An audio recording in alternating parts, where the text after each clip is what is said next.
Bismillahirrahmanirrahim. Assalamualaikum warahmatullahi wabarakatuh. Kembali lagi di channel gua, Liga Lagi. Udah mau video ketiga ini guys, untuk membahas tentang match Chelsea lawan Crystal Palace. Sedikit spoiler, paling di belakang gue juga akan bahas tentang match-match yang selain itu secara singkat, ngeliat skor aja, live skor, karena gue nggak nonton full. Soalnya selagi gue nonton kan banyak tuh selingan-selingan dari beIN Sport gitu kalau nggak salah, gol-gol yang terjadi di match lain. Gue akan bahas sedikit aja. Nah, untuk Chelsea kita akan mulai langsung dari formasinya.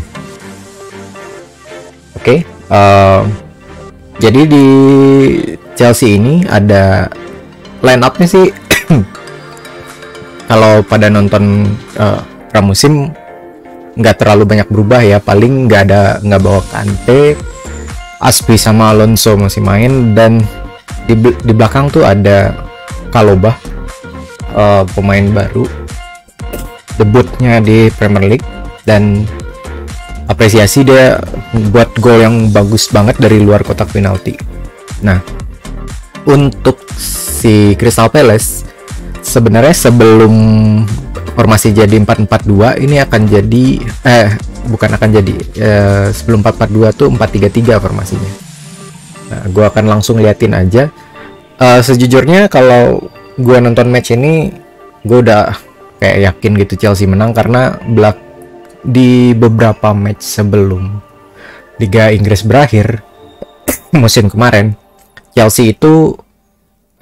Crystal Palace itu lagi turun-turunnya, dan ditambah Chelsea sepertinya udah menemukan walaupun Timo Werner mandul, dia bisa tetap produktif lah. Walaupun banyak fans Chelsea yang mungkin gak setuju, bilang Timo Werner tuh fungsinya buat narik back atau kayak gimana biar ada posisi tempat yang kosong buat temennya. Ya whatever lah, pokoknya dia dibeli bukan buat itu sebenarnya. Makanya gue tipikal orang yang gak setuju sama komen itu. Nanti gue tambahin juga apa yang membuat gue cukup bingung ngeliat Timo Werner itu. Terus ini yang gue bilang tadi, sebelumnya tuh si Crystal Palace pakai 4-3-3 yang nantinya ini diganti kayak gini. Ayonya pindah ke bareng Zaha, Matetanya diganti sama Benteke kalau nggak salah, kayak gitu. Itu terjadi di babak 2 menit-menit 50-an kalau nggak salah. Yang gue perhatiin di match Chelsea ini, Tuchel mencoba untuk memaksimalkan potensi Pulisic. Dia kayak dikasih free roll gitu. Kenapa gue bilang free roll? Karena gue beberapa kali mendapati dia bisa hampir di semua posisinya. Dia memanfaatkan space yang dibilang oleh Werner itu. Nah, gol pertama yang terjadi itu disebabkan oleh pergerakan Pulisic yang cukup merepotkan dari Crystal Palace, yang Pulisic jatuh kalau nggak salah di area sini ya, dan akhirnya Marcos Alonso dengan free kicknya yang bagus banget itu bikin gol, menani bola. Dia bikin gol ke bagian sini nih, itu keren banget, dan patut diapresiasi lah. Oke. Nah, untuk gol yang kedua itu kalau siapa yang bikin, gue lupa. Wah, kegedean. Wait.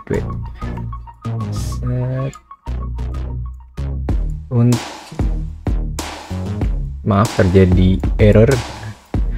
Nah, untuk gol yang kedua itu kalau nggak salah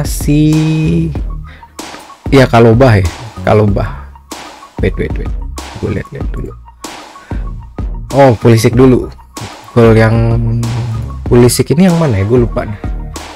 Gue ingat yang Kalobah doang soalnya.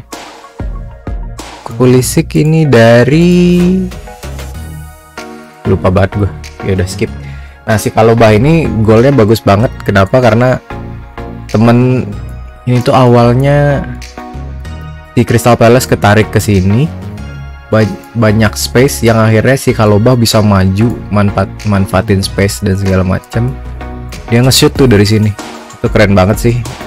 Dan ke tiang sini, tiang jauh, dan nggak bisa ditangkap sama kiper. Padahal bolanya datar tuh, bagus banget sih. Ini foto gue kegedean juga ya di sini. Sorry. Technical problem. Nah,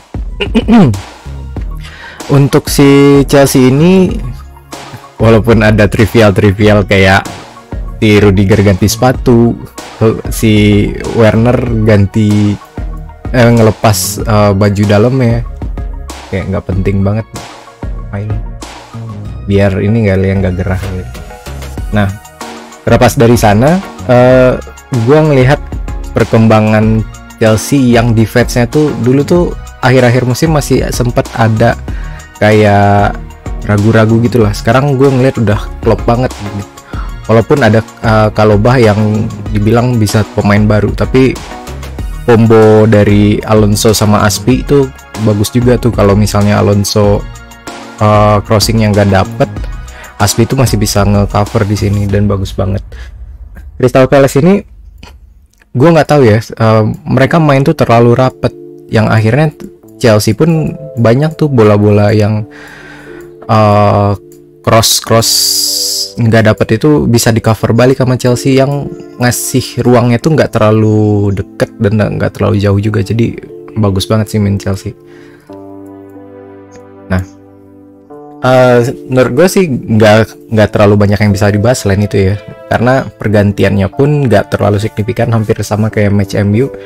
Setelah James masuk, Havertz sama Emerson nggak terlalu signifikan perubahan yang mereka lakukan, perubahan yang mereka buat kayak gitu di impact di lapangannya. Oke, seperti janji gue akan ngebahas match, maparin beberapa match lainnya, yaitu ini bisa di zoom gak ya? Enggak deh. Gue ngelihat selama permainan tuh yang paling sengit nih si Aston Villa sama Watford nih. Sengitnya sih walaupun Watford bikin 3 dulu ya, terus Aston Villa ngejar 2. Leicester tuh Vardy tuh selalu reliable. Gue kalau main Fantasy League kayaknya Vardy tuh worth it juga sih.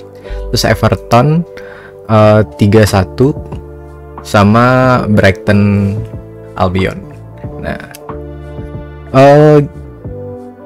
nggak terlalu ada kejutan sih, paling Aston Villa melemah ya kayaknya gara-gara Grealish dibeli atau kayak gimana. Everton sama pelatih barunya sama kayak Crystal Palace. Crystal Palace dilatih oleh Patrick Vieira, kalau Everton dilatih oleh siapa nama, Rafa Benitez. Itu aja sih. Gue nggak bisa banyak bahas si match Chelsea ini gara-gara ya permainannya wajar aja gitu. Chelsea, bagaimana Chelsea setelah dipegang Tuchel kuat banget, balance gitu. Terus kalau Crystal Palace emang nggak tahu sih gue Patrick Vieira niatnya apa, tapi gue lihat setidaknya dia mau berani ganti formasi, itu udah apresiasi sih dengan pelatih baru dan segala macam. Itu sih. Gue akan nunggu match Liverpool. Kalau gue nggak ketiduran gue review, kalau gua ketiduran dan segala macem gue nggak mau bacot banyak juga sih, jadi gimana ntar. Pokoknya ini pemain yang diganti nih Benteke, Anderson sama Raksai. Gue nggak tahu nih si Rak nih, gak pernah gue lihat. Gue emang jarang nonton Crystal Palace nih. Oke guys, thank you for watching. Assalamualaikum warahmatullahi wabarakatuh. See you on the next video. Ciao.